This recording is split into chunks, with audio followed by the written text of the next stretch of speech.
2014లో India బౌలర్లకు అతిపెద్ద test నిలయమైన England Lord's ground లో జరిగింది. కానీ ఈ గ్రౌండ్ లోని 24 ఏళ్ల బాలుడు 6 వికెట్లు పడగొట్టి ఇంగ్లాండ్ బ్యాట్స్మెన్లకు చిత్తు చేయడమే కాకుండా టీమిండియా చారిత్రాత్మక విజయంలో కీలక పాత్ర పోషించాడు. తన ఇంటర్నేషనల్ డెబ్యూలో తనదైన ముద్ర వేసిన ప్లేయర్ ఇతడే. అద్భుతమైన బౌలింగ్, కేవలం 19 సంవత్సరాల వయసులోనే సచిన్ టెండూల్కర్ వంటి లెజెండరీ బ్యాట్స్మెన్లను డొమెస్టిక్ క్రికెట్ లో డకౌట్ చేశాడు. 2016 మరియు 17లో వరుసగా పర్పుల్ క్యాప్లు గెలుచుకున్న రికార్డును అతను కలిగి ఉన్నాడు. ఈ వీడియోలో భువనేశ్వర్ కుమార్ గురించి మాట్లాడుకుందాం. అంతకంటే ముందు ఛానల్ ని ఫస్ట్ టైం కనుక చూస్తే ఈ వీడియోను లైక్ చేసి ఛానల్ ని సబ్స్క్రైబ్ చేసుకోండి. ఇండియన్ క్రికెట్ హిస్టరీలో ఒక బౌలర్ అభిమానులు ఇప్పటికీ ఆయనని స్వింగ్ కింగ్ అని పిలుస్తారు. టీమిండియాకు భువనేశ్వర్ కుమార్ ఎల్లప్పుడూ ప్రతి పిచ్ లోను, ప్రతి పరిస్థితుల్లోనూ తాను నిరూపించుకున్న బౌలర్. భువనేశ్వర్ కుమార్ తన బౌలింగ్ లో మాత్రమే కాకుండా బ్యాటింగ్ లో కూడా పర్ఫార్మెన్స్ ఇచ్చిన సందర్భాలు చాలా ఉన్నాయి. అయితే భువనేశ్వర్ కుమార్ కెరియర్ ఎలా మారిపోయింది?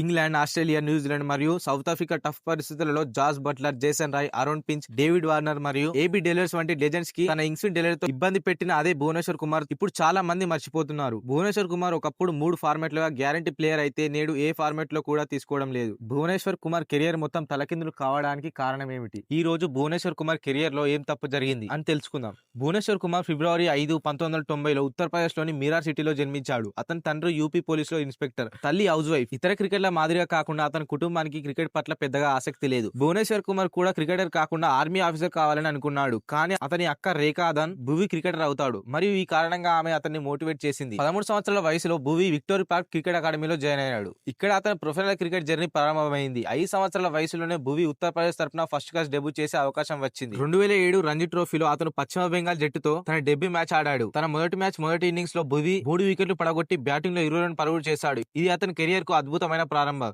2008 సీజన్ లో అతను 6 వికెట్లు పడగొట్టాడు. అతని వికెట్లు తక్కువే, కానీ అతని ఇన్స్వింగర్ పై అతని స్కిల్ మరియు కంట్రోల్ అందరినీ ఆశ్చర్యపరిచింది. ఆ తర్వాత భువి అదృష్టం పూర్తిగా మార్చే క్షణం వచ్చింది. 5 సార్లు ఛాంపియన్స్ నిలిచిన ముంబైతో జరిగిన 2008 రంజీ ట్రోఫీ ఫైనల్లో భువి తన డొమెస్టిక్ కెరియర్ లో అతిపెద్ద బ్రేక్ త్రూ పొందాడు. ఈ బ్రేక్ త్రూ ఏంటంటే God of cricket Sachin Tendulkar wicket తీశాడు. ఇది మొదటి బంతికే వచ్చింది. అతను గాడ్ ఆఫ్ క్రికెట్ అని పిలువబడే సచిన్ టెండూల్కర్ ని మొదటి బంతికే పర్ఫెక్ట్ ఇన్స్వింగర్ బౌలింగ్ వేసి పెవిలియన్ పంపాడు. భువనేశ్వర్ కుమార్ డొమెస్టిక్ మ్యాచ్ లో సచిన్ టెండూల్కర్ ని డక్అౌట్ చేసిన మొదటి బౌలర్ అయ్యాడు. సచిన్ టెండూల్కర్ డొమెస్టిక్ కెరియర్ లో ఏ బౌలర్ ఈ అద్భుతాన్ని సాధించలేకపోయారు. అతను ఒక్క బంతి మాత్రమే మొత్తం డొమెస్టిక్ సర్కిల్ లో సంచలనం సృష్టించింది. అందరికీ ఒకే ప్రశ్న ఉంది, ఈ వ్యక్తి ఎవరు? ఎందుకంటే ఈ మ్యాచ్ లో భువనేశ్వర్ కుమార్ కెరియర్ లో చాలా ముఖ్యమైన భాగం కొత్తసారి వచ్చాడనే ప్రకటనలు. తన కెరియర్ లో అత్యంత అద్భుతమైన క్షణం తర్వాత భువి ఉత్తరప్రదేశ్ తరపున డొమెస్టిక్ క్రికెట్ లో కన్సిస్టెన్సీ పర్ఫార్మెన్స్ ఇచ్చాడు. అది రంజీ ట్రోఫీ కావచ్చు, విజయ్ హజారే ట్రోఫీ కావచ్చు, దులీప్ ట్రోఫీ కావచ్చు. అతను ప్రతి ఫార్మాట్ లో 2 వైపులా తన స్వింగ్ డెలివరీతో వికెట్లు తీశాడు. ఆపై భువనేశ్వర్ కుమార్ టాలెంట్ కి అతనికి 2009లో ఆర్సీబీ జట్టులో స్థానం సంపాదించుకున్నాడు. ఐపీఎల్ లో కాకపోయినా సీఎల్ టీ20లో ఆర్సీబీ తరపున డెబ్యూ చేసే అవకాశం లభించింది. చివరిగా 2011లో భువనేశ్వర్ కుమార్ కు పూణే వారియర్స్ ఫ్రాంచైజీ తరపున ఆడే మొదటి అవకాశాన్ని పొందాడు.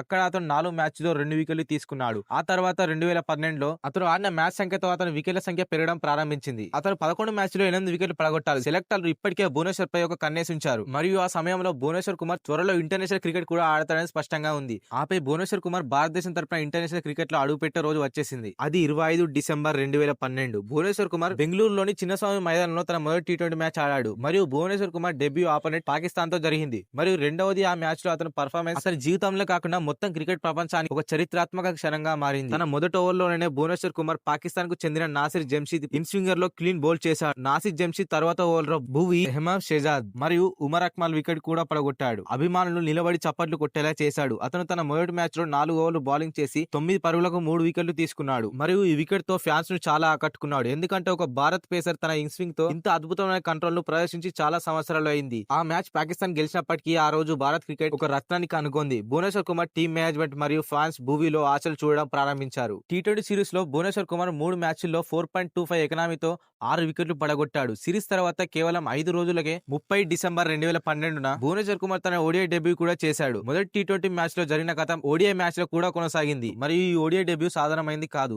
ఈ మ్యాచ్ లో భువనేశ్వర్ కుమార్ తన మొదటి ఓవర్లోనే మొదటి బంతికి మహమ్మద్ హఫీజ్ ను క్లీన్ బౌల్ చేయడం ద్వారా తన ఓడిఐ కెరీర్ అద్భుతంగా ప్రారంభించాడు. ఈ వికెట్ లో భువనేశ్వర్ కుమార్ కూడా ఒక ప్రత్యేక రికార్డును సృష్టించాడు. భువనేశ్వర్ కుమార్ భారతదేశం తరపున మొదటి బౌలర్ మరియు తన మొదటి ఓడిఐ కెరియర్ లో మొదటి బంతికే వికెట్లు తీసిన ప్రపంచంలో 20వ బౌలర్ అయ్యాడు. ఈ మ్యాచ్ లో అతను 9 ఓవర్లలో 27 పరుగులకు 2 వికెట్లు పడగొట్టాడు. ఈ స్టాట్స్ చాలా అద్భుతంగా ఉన్నాయి. కానీ ఒక విషయం కూడా ప్రత్యేకమైంది. ఈ సిరీస్ అంతటా భువనేశ్వర్ కుమార్ ఎటువంటి అగ్రెషన్ సెలబ్రేషన్ లేకుండా వికెట్లు తీశాడు. బ్యాట్స్మెన్ సైలెంట్ గా వికెట్ తీయడం, ఈ యాటిట్యూడ్ నిజంగా బాగుంది. ఎందుకంటే అతను చాలా ప్రశాంతంగా సెల్ఫ్ కంట్రోల్ తో ఉన్నాడు. ఈ క్షణం నుండి అతను ఇండియన్ టీమ్ కు కీలక ఆటగాడిగా మారాడు. బౌలర్ గా భువనేశ్వర్ కుమార్ ఇప్పటికే ఇండియన్ క్రికెట్ టీంలో స్థానాన్ని భర్తీ చేసుకున్నాడు. టీ20 మరియు ఓడిఐ ఫార్మాట్ లో అతను తన స్వింగ్ డెలివరీతో టీమిండియాకు కీలక ఆటగాడిగా నిరూపించుకున్నాడు. టెస్ట్ క్రికెట్ లో అతను బ్యాట్ తో ఈ విజయాన్ని సాధించాడు. 2013లో భువనేశ్వర్ కుమార్ మొదటిసారిగా ఆస్ట్రేలియాపై వైట్ జెర్సీలో ఆడే అవకాశం పొందాడు. 22 ఫిబ్రవరి 2013న భువనేశ్వర్ కుమార్ చెన్నై మైదానంలో తన టెస్ట్ డెబ్యూ చేశాడు. భువి తన టెస్ట్ కెరియర్ లో మొదటి ఇన్నింగ్స్ లో ఒక్క వికెట్ కూడా తీయలేదు, కానీ అతను బ్యాటింగ్ లో దీనిని భర్తీ చేశాడు. భువి 97 బంతుల్లో 38 పరుగులు చేసి కీలక ఇన్నింగ్స్ ఆడాడు. ఎంఎస్ ధోనితో కలిసి 10వ వికెట్ కు 140 పరుగుల రికార్డ్ పార్ట్నర్షిప్ చేశాడు. ఈ టెస్ట్ మ్యాచ్ లో టీమిండియా 8 వికెట్ల తేడాతో గెలిచింది మరియు ఈ విజయంలో భువనేశ్వర్ కుమార్ కీలక పాత్ర పోషించాడు. తనదైనంత భువనేశ్వర్ కుమార్ 2013లో ఛాంపియన్స్ ట్రోఫీలో టీమిండియా విజయంలో ప్రధాన హీరో. 5 మ్యాచ్ల్లో 6 వికెట్లు పడగొట్టి కేవలం 3.90 ఎకానమీ కొనసాగించాడు. టీమిండియా ఛాంపియన్స్ గా నెగ్గింది మరియు అక్కడ ఇదంతా ప్రారంభమైంది. Bhubaneswar Kumar historical journey. 2014 నుండి 2017 వరకు భువనేశ్వర్ కుమార్ వరుసగా రికార్డులు బద్దలు కొట్టాడు. న్యూజిలాండ్, శ్రీలంక, వెస్టిండీస్ మరియు ఇంగ్లాండ్ వంటి జట్లతో జరిగిన వరుస టెస్ట్ సిరీస్ లో భువనేశ్వర్ కుమార్ విన్నింగ్ పర్ఫార్మెన్స్ ఇచ్చాడు. ఆ తర్వాత 2014లో సన్ రైజర్స్ హైదరాబాద్ తొలిసారిగా భువనేశ్వర్ కుమార్ ను జట్టులోకి తీసుకుంది. అతని మొదటి సీజన్ లో ఎస్ఆర్ఎస్ తరపున 14 మ్యాచ్ లో 6.65 ఎకనామీతో 20 వికెట్లు పడగొట్టాడు. ఆ సీజన్ లో third highest wicket taker. 2014 September లో ఇంగ్లాండ్ తో జరిగిన టెస్ట్ సిరీస్ లో భువనేశ్వర్ కుమార్ టెస్ట్ కెరియర్ లో అత్యంత గుర్తుండిపోయే క్షణంగా మారింది. 5 టెస్ట్ మ్యాచ్ల సిరీస్ లో అతను 19 వికెట్లు పడగొట్టాడు. లార్డ్స్ క్రికెట్ గ్రౌండ్ లో హిస్టారికల్ 6 వికెట్ల ప్రదర్శనతో సహా 247 పరుగులు చేశాడు. మరియు 2014 ఇంగ్లాండ్ టూర్ తర్వాత భువనేశ్వర్ కుమార్ చివరకు అన్ని ఫార్మాట్ స్టార్ గా మారాడు. కానీ తర్వాత గాయాలు వచ్చాయి. ప్రతి ప్లేయర్ కి అతిపెద్ద శత్రువు. భువి ఇంజురీస్ తన కెరియర్ ను బాగా ఎఫెక్ట్ చేసింది. 2015 ఓడిఐ వరల్డ్ కప్ సమయంలో భువి యాంగిల్ ఇంజురీ గాయంతో బాధపడ్డాడు. దీని వల్ల అతను కొన్ని మ్యాచ్లు కోల్పోవలసి వచ్చింది మరియు అతని కెరియర్ ను ఎఫెక్ట్ చేసింది. ఈ గాయాల సిరీస్ 2016 వరకు కొనసాగింది. ఇది ఏషియా కప్ మరియు 2016 టీ20 వరల్డ్ కప్ లో కూడా కొనసాగింది. భువి ఏషియా కప్ లో కూడా కేవలం 3 మ్యాచ్లు మాత్రమే ఆడినప్పటికీ గాయాల కారణంగా అతను మొత్తం టీ20 వరల్డ్ కప్ కు దూరమయ్యాడు. అతనికి సమయం మించిపోయినట్లు అనిపించింది మరియు అతనికి ప్రతిదీ దారి తప్పింది. భువి దీని తర్వాత రికవర్ అయి 2016 ఐపీఎల్ లో అతను 16 మ్యాచ్ల్లో 23 వికెట్లు తీసి పర్పుల్ క్యాప్ గెలుచుకున్నాడు. 2017లో కూడా 16 మ్యాచ్ల్లో 26 వికెట్లు పడగొట్టి వరుసగా రెండవసారి పర్పుల్ క్యాప్ గెలుచుకున్న రికార్డ్ నెలకొల్పాడు. అయితే ఇంటర్నేషనల్ క్రికెట్ కెరీర్ లో అతను పర్ఫార్మెన్స్ అన్స్టేబుల్ గా ఉంది. బౌలర్ గా అతను అభివృద్ధి చేసుకున్న సామర్థ్యాన్ని తిరిగి పొందలేకపోయినందుకు ఆ మ్యాజిక్ మరియు సింగ్ ను కోల్పోయినట్టు అనిపించింది. అతను 2018లో సౌత్ ఆఫ్రికాతో తన చివరి టెస్ట్ మ్యాచ్ ఆడాడు. ఆ సంవత్సరం మొత్తం 2 టెస్ట్ మ్యాచ్ మాత్రమే ఆడాడు. తర్వాత అతను టెస్ట్ టీం నుండి తొలగించబడ్డాడు మరియు తిరిగి రాలేదు. టీం కు అవసరమైనంత ఇంపాక్ట్ చూపించలేకపోయాడు. కాలం గడిచే కొద్ది గాయాలు, ఫామ్ ఇబ్బందులు మరియు కొత్త తరం బాలలు ఆవిర్భవించడం అతని కెరియర్ ను పూర్తిగా ప్రభావితం చేసింది. మరియు ఒక విషయం ఏమిటంటే చాలా కాలంగా భువనేశ్వర్ కుమార్ వేగం కోసం ట్రోల్ చేయబడ్డాడు మరియు అతని గురించి కామెంట్స్ కూడా చేయబడ్డాయి. అతని స్వింగ్ డౌట్ లేకుండా చాలా బాగుంటుంది, కానీ ప్రజలు అతని స్పిన్నర్ అని, అతనికి వేగం లేదని అన్నారు. అతను తన వేగాన్ని పెంచడానికి ప్రయత్నించినప్పుడు అతను నేచురల్ ఆటను కోల్పోయాడు. వాటి ప్రభావం గాయాలకు మారింది. పదే అదనపు ప్రయత్నం చేయవలసి వచ్చింది. చివరికి అతని వేగం పెరగడం ప్రారంభమైంది.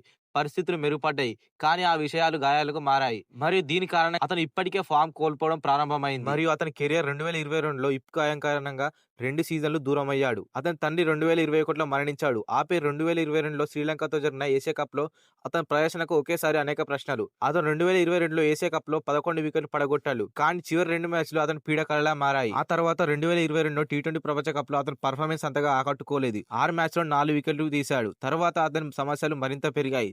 సెమీఫైనల్ మ్యాచ్ లో ఇంగ్లాండ్ చేతిలో ఓడిపోయిన తర్వాత భువి పేరు వైట్ బాల్ క్రికెట్ నుంచి శాశ్వతంగా తొలగించబడ్డది. ఇప్పుడు ప్రస్తుత పరిస్థితుల గురించి మాట్లాడుకుంటే భువనేశ్వర్ కుమార్ జాతీయ జట్టు నుంచి దూరంగా ఉండడమే కాకుండా ఐపీఎల్ లో మాత్రం ఇప్పటికీ కృషి చేస్తూనే ఉన్నాడు. ఆర్సీబీ అతను 2025 మెగా వేలంలో కొనుగోలు చేసింది. అక్కడ అతను ఆర్సీబీ యొక్క మొదటి ట్రోఫీ రావడంలో కీలక పాత్ర పోషించాడు. 14 మ్యాచ్ల్లో 17 వికెట్లు తీసుకున్నాడు మరియు అతను అక్కడ డొమెస్టిక్ క్రికెట్ లో కూడా కృషి చేస్తున్నాడు. కానీ విషయం ఏమిటంటే అభిమానులు కొత్త ఆటగాళ్ల నుండి కొత్త అంచనాలు కలిగి ఉన్నారు. మరి ఈ రోజుల్లో బూమ్రా, హర్షదీప్ వంటి బౌలర్లను ముఖ్య అంశాల్లో డామినేట్ చేస్తున్నారు. క్రికెట్ అభిమానులు ఎప్పటికీ ప్రేమిస్తారు, కానీ అభిమానులు అతన్ని ఎప్పటికీ స్వింగ్ కింగ్ అని పిలుస్తారు. ఎందుకంటే అతను మనకిచ్చిన ప్రయత్నాలు మరియు జ్ఞాపకాలు లెక్కలేనివి. అతను క్రికెట్ మైదానంలో అడుగు పెట్టగానే అతని డెడికేషన్ అలానే ఉంటుంది, అతని ఇంట్రెస్ట్ అలానే ఉంటుంది. అతని నుండి మరిన్ని పర్ఫార్మెన్స్ చూస్తామని నేను అనుకుంటున్నాను మరియు అది భారత జెర్సీలో ఉంటే ఇంకా బాగుంటుంది. బీసీసీఐ భువనేశ్వర్ కుమార్ కు మరో అవకాశం ఇస్తుందంటారా లేదా కెరియర్ ముగిసిపోయిందంటారా? మీ కామెంట్ సెక్షన్ లో తెలియజేయండి. ఈ వీడియో కనుక మీకు నచ్చినట్లయితే లైక్ చేయండి, షేర్ చేయండి. ఇలాంటి వీడియోస్ కోసం ఛానల్ ని సబ్స్క్రైబ్ చేసి బెల్ ఐకాన్ ఆన్ లో పెట్టుకోండి.